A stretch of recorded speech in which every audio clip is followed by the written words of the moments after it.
The restaurant was full of soft music and fancy lights. But at one table, there was no peace.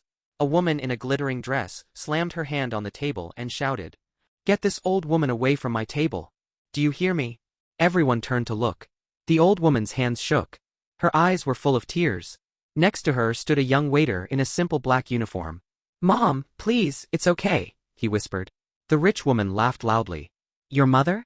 A waiter's mother is sitting in a five-star restaurant? What is this place turning into?" She snapped her fingers at the manager. "If she doesn't leave in 5 seconds, I'm posting about this horrible restaurant everywhere. I know the owner. You will all lose your jobs." The old woman slowly stood up, head down. The waiter's jaw tightened. His eyes were red. Inside, his heart screamed. Why do they treat us like this? Why is my mother always the one who gets insulted? That same night, everything would change. And the rich woman would learn what karma really means. It was a Saturday night. The restaurant Silver Moon was the most famous place in the city. Rich people came there to show their clothes, their money, and their power. Ethan, a young waiter, fixed his bow tie in the staff room. He looked tired but hopeful. He whispered to himself, "Just finish this shift. Tomorrow, Mom has her checkup. I need that tip money." His friend Mia, another waiter, smiled at him. Mia said, "Your mom is coming today, right?" Ethan nodded. "Yeah. She's never seen this place. I told her to come after her hospital job. Just for a little while." Mia smiled. "She will be proud. You're a good son, Ethan." He smiled back, but there was worry in his eyes. Ethan thought, "I wish I could give Mom a better life. Not this stress. Not these bills. She worked so hard for me." Out in the main hall, a rich couple walked in. The woman's name was Olivia. Her dress shone under the lights. Diamonds sparkled on her neck and ears. Her husband, Mr. Carter, wore an expensive suit and kept checking his phone. The manager rushed to them. "Good evening, Mr. and Mrs. Carter. Your usual table is ready." Olivia walked like the place belonged to her. She looked at the staff with cold eyes. Like they were invisible. Ethan was given their table. The manager whispered, "Take good care of them. They are very important." Ethan nodded and walked over. Ethan said softly, "Good evening, sir, ma'am. May I bring your usual drinks?" Mr. Carter just waved his hand. Olivia stared at Ethan from head to toe. She said, "Your tie is crooked. And why are your shoes not shining? Do you people even try?" Ethan swallowed. "I'm sorry, ma'am. I'll fix it." She rolled her eyes. Honestly, they hire anyone these days. Ethan turned away, fixing his tie with shaking hands. Mia watched from a distance and whispered, "She's already started." A little later, an old woman walked into the restaurant. She wore a simple faded sari. Her hands were rough and tired, but her eyes were soft. This was Grace, Ethan's mother. She held a small handbag close to her chest and looked around nervously. Ethan saw her, and his tired face lit up with a big smile. "Mom!" He rushed over. Grace smiled. "Ethan, my son, this place is so beautiful. I've never seen such lights." Ethan said, "Come, sit here in the corner. I'll bring you some tea after I serve the guests." He pulled a small chair near a side table that was empty. Grace sat down slowly, her hands on her lap. She looked proud. "You look so smart in this uniform," she said, eyes shining. "Your father would be proud too." Those words hit Ethan's heart. His father had died years ago. Since then, Grace worked double shifts as a hospital cleaner. Ethan looked away for a moment, so she wouldn't see his wet eyes. Then he smiled. "I'll be right back, Mom." But while Ethan was busy at another table, something happened. Another guest's child spilled juice on a chair near the side. The staff cleaned it, but they left the chair a bit away from the table to dry. Grace, sitting alone, felt her back hurt. She saw an empty chair near her son's section that looked more comfortable. Quietly, she stood up and walked over to sit. She didn't know, it was right next to Olivia's table. Olivia looked up, saw an old woman in a simple sari sitting near her, and her face twisted. "Excuse me," she shouted. The restaurant went silent. Grace jumped a little in fear. Olivia glared at her. "Who told you can sit here? This is not some bus stop. This is a luxury restaurant." Grace stammered, I'm sorry. My back. I just..." Olivia cut her off. "You just what? You people think you can sit anywhere you want." She turned to the staff. "Where is your waiter? Who is responsible for this?" Ethan heard his voice from across the hall. He ran to the table, heart pounding when he saw his mother standing there, shaking. "Mom? What happened?" Olivia pointed at Grace like she was dirt. "This woman sat at my table. Do I look like I eat with cleaners?"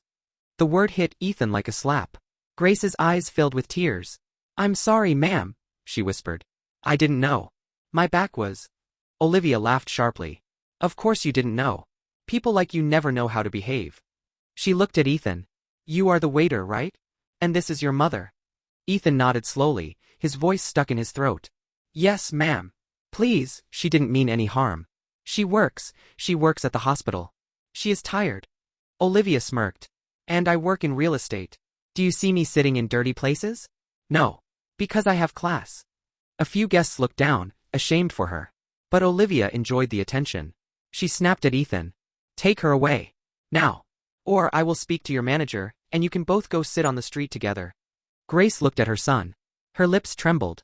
"Ethan, it's okay. I can stand. I don't want you to lose your job." Ethan's hands shook. He wanted to shout. He wanted to say, "You have no right to speak to my mother like this." But he also saw the rent bill in his mind. The hospital bill. The grocery list. He bowed his head. "I'm sorry, ma'am," he whispered. He held Grace's arm gently and moved her away. Mia watched, tears in her eyes. Inside, Ethan's heart broke. "I couldn't protect her. Not even here." The manager rushed to Olivia. "I'm very sorry, Mrs. Carter. It won't happen again." Olivia just lifted her chin and picked up her glass. Inside, she felt powerful. But the night was not over. Karma had already started walking toward her. In the small staff corner, Ethan sat his mother on a wooden chair. "Mom, I'm so sorry," he said, his voice shaking. "I shouldn't have asked you to come."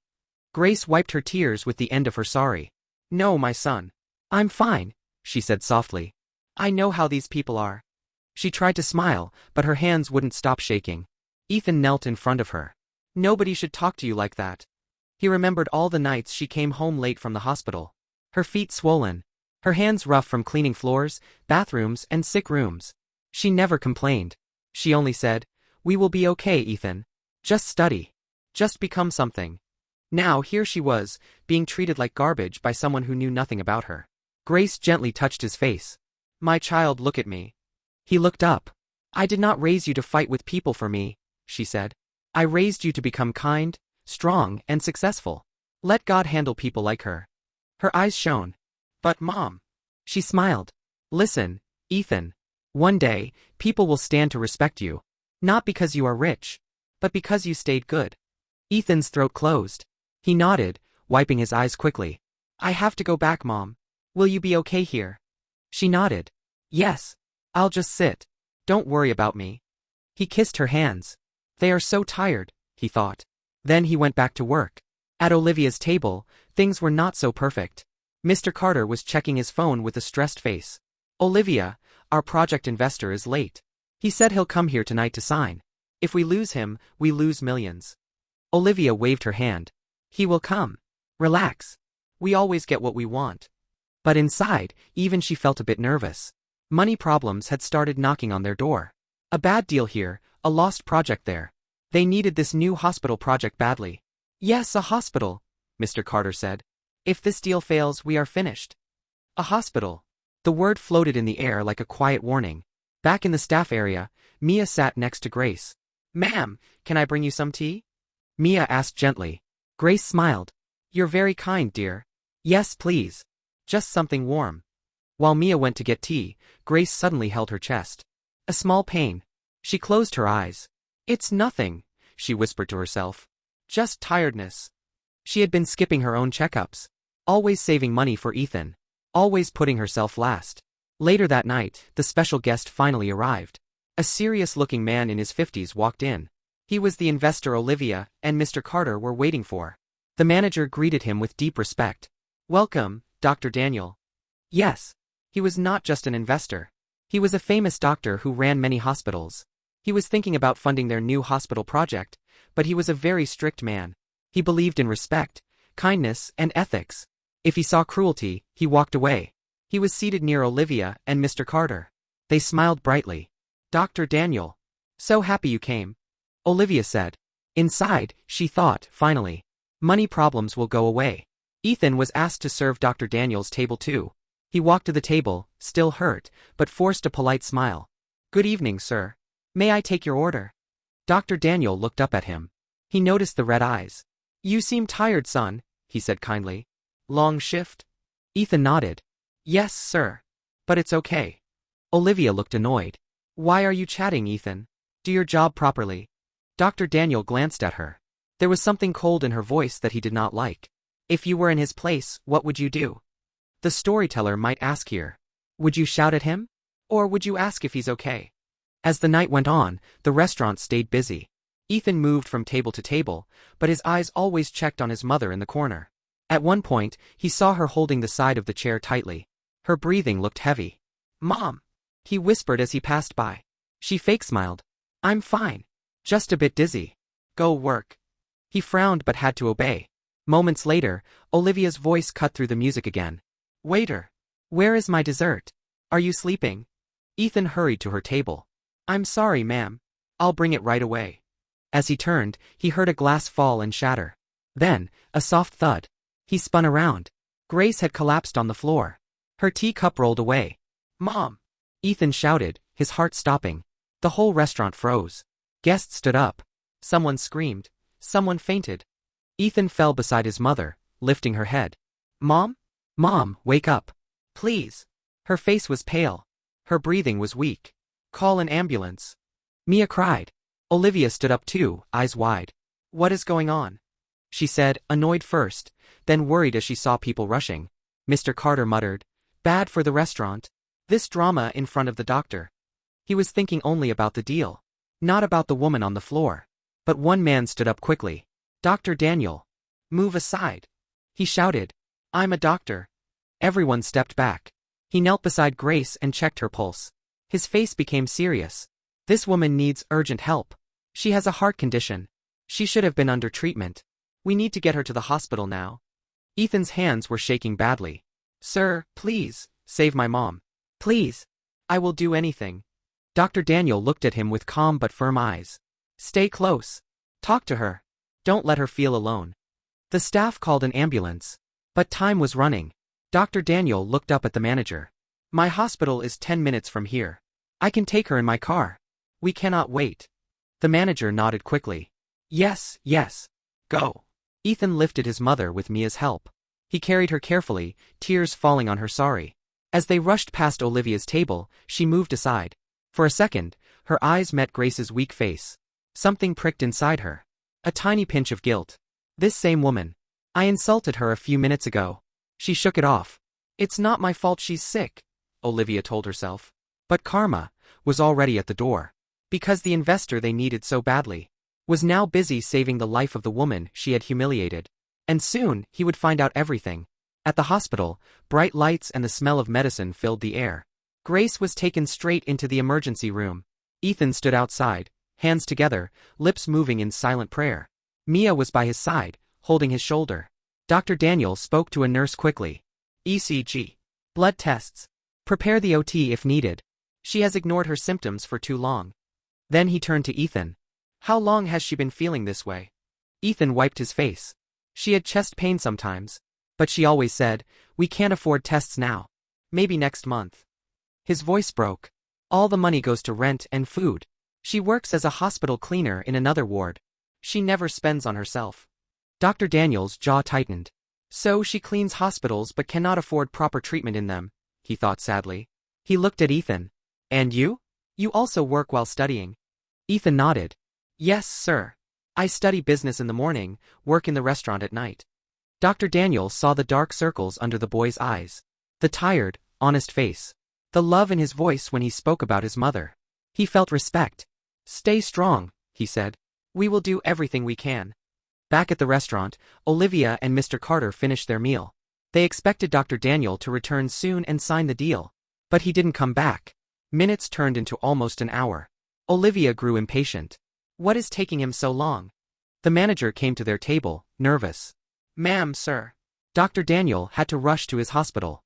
The woman who fainted is in critical condition. Olivia frowned. That old woman? The waiter's mother. The manager nodded. Yes. Mr. Carter sighed. This is bad timing, he muttered. We needed to talk business tonight. Olivia snapped. Call him. Tell him we will meet at the hospital then. We need that deal. The manager hesitated, but he called and then handed the phone to Mr. Carter. After a short talk, Mr. Carter said, he's at his main hospital. He said if we really need to talk, we can come there. but he sounded different. Olivia grabbed her purse. Then let's go. Karma was smiling quietly. At the hospital, Ethan sat on a bench outside the ICU. He remembered every insult his mother had faced. Cleaner. Trash. People like you. He felt anger and helplessness twist inside him. But he also remembered her words. Let God handle people like her. Mia sat next to him, silent. Sometimes silence says more than words. Just then the doors opened. Olivia and Mr. Carter walked in. Their expensive clothes looked out of place in the simple, busy hospital. They saw Dr. Daniel speaking to a nurse. Doctor. Olivia called, forcing a bright smile. We came here so you don't have to worry about the meeting. We can discuss the deal now. Dr. Daniel turned. His face was calm, but cold. This is not the time, Mrs. Carter, he said. She laughed lightly. Oh, come on. I know you are a good man. But we also have work. We can just sign the papers and… He cut her off. Do you know who that woman is? He asked. Olivia blinked. What woman? The one who fainted in your restaurant. Oh, that cleaner's mother? Or waiter's mother? I don't know. Why does it matter? Dr. Daniel's eyes hardened. She is the mother of that young waiter. The boy who served your table tonight. He pointed toward Ethan on the bench. Ethan sat there, head in his hands. Olivia glanced at him. So? She said softly. That's sad. But what does it have to do with our deal? Dr. Daniel stepped closer. It has everything to do with it. His voice was firm now. In my hospitals I don't just treat bodies. I respect people. All people. Cleaners, waiters, patients, rich, poor, all equal. He looked right into her eyes. I heard what happened tonight. How you spoke to that woman. How you treated her like she was less than you. Olivia's face went pale. Who told you that? She asked. The staff, he said. And some guests. They were shocked. They recorded it. He held up a phone. On the screen, there was a video. Olivia's own voice filled the hall. Do I look like I eat with cleaners? People like you never know how to behave. Her own words stabbed her. A couple of nurses passing by shook their heads at the video. One whispered, some people think money is everything. For the first time that night, Olivia felt small. Very small. Dr. Daniel put the phone down. You humiliated a hard-working mother in front of her son. In a place where her son was only doing his job. He pointed to Ethan again. Do you know? That boy works double shifts to pay for his mother's treatment. And tonight, after being insulted by you, he is here, praying she survives. Every word was like a mirror, showing her who she really was. Mr. Carter tried to step in. Doctor, you're overreacting. Rich people and poor people, this is just how the world is. We came here to talk business. Dr. Daniel's jaw tightened. Then let me give you a clear answer, he said. I will not sign any deal with people who do not respect human life. Olivia gasped. What? I do not care about your money, he said. I care about values.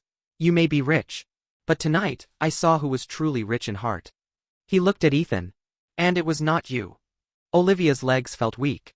Mr. Carter's face lost all color. Doctor, please, Olivia stammered. This project, we need it. We have already invested so much. I was just upset. It was a mistake. Dr. Daniel shook his head. Respect is not a mistake. It is a choice. He turned away. The deal is off. Just like that. Millions gone. Because of her own mouth. Her own arrogance. That was karma. Instant. Same night. Olivia watched him walk back toward the ICU. Her eyes filled with tears for the first time. Not for lost money. But for the way everyone was looking at her. Like she was the cheap one now. She slowly walked toward Ethan. He stood up, confused as she stopped in front of him. His eyes were swollen from crying. She opened her mouth, but no words came. For the first time, she didn't feel powerful. She felt ashamed. I'm sorry, she whispered. For how I spoke to your mother.